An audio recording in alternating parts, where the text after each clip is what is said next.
আসসালামু আলাইকুম ওয়া রাহমাতুল্লাহি ওয়া বারাকাতুহু। এই ছবিটা ফেসবুক থেকে ডাউনলোড করলাম।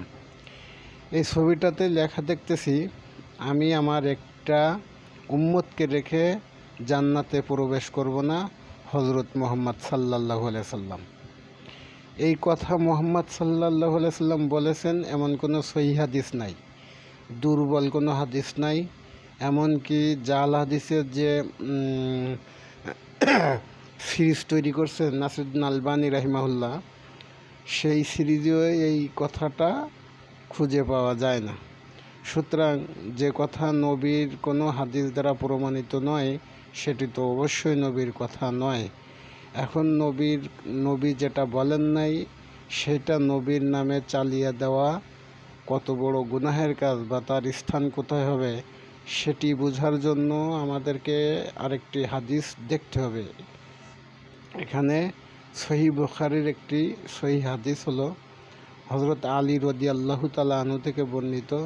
তিনি বলেন, নবী সাল্লাল্লাহু আলাইহি সাল্লাম বলেছেন, তোমরা আমার উপর মিথ্যারোপ করো না, কারণ আমার উপর যে মিথ্যারোপ করবে সে জাহান্নামে চলে যাবে। তো নবী করিম সাল্লাল্লাহু আলাইহি সাল্লাম যে কথা বলেন নাই, নবী করিম সাল্লাল্লাহু আলাইহি সাল্লামের নামে সেই কথা চালিয়ে দেওয়ার নাম তার উপর মিথ্যারোপ করা। হাদিসটা আসছে সহিহ বুখারীর 106 নম্বর হাদিস। তারপরে এই বুখারীর আধুনিক প্রকাশনী থেকে ছাপা 104 নম্বর হাদিস, ইসলামিক ফাউন্ডেশন থেকে ছাপা 107 নম্বর হাদিস। তো এই হাদিসটা পড়লে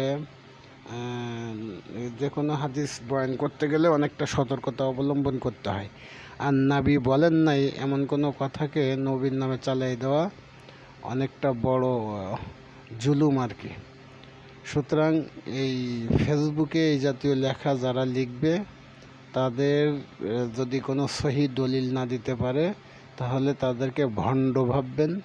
তারা কিছুটা ভাইরাল হওয়ার জন্য না জেনে না বুঝে মনে করছে যে ইসলামের নামে দু একটা কথা লিখলেই হয়তো অনেকটা বড় ভাইরাল হব। তো এই জাতীয় পাগল, ছাগল, ভণ্ড, গাধা থেকে, মূর্খ থেকে, জাহেল থেকে নিজেদেরকে হেফাজত করুন, দূরত্ব বজায় রাখুন এই জাতীয় ছাগল থেকে।